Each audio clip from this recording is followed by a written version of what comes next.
Hi everyone, how are you doing? Join me as I walk you through on how to wrap text in your Google Sheets. Open up your Google Sheets data.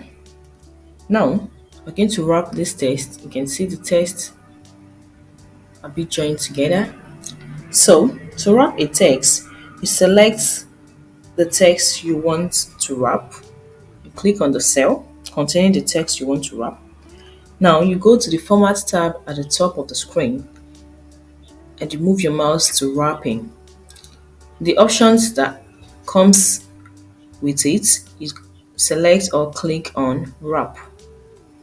Now your text have been wrapped and you can see the full content of the text.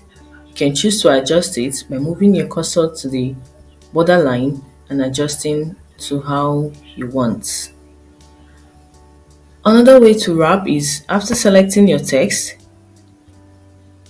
you go to the shortcut wrapping icon. This is the text wrapping icon on the screen. You click on it and you select wrap and it wraps your text.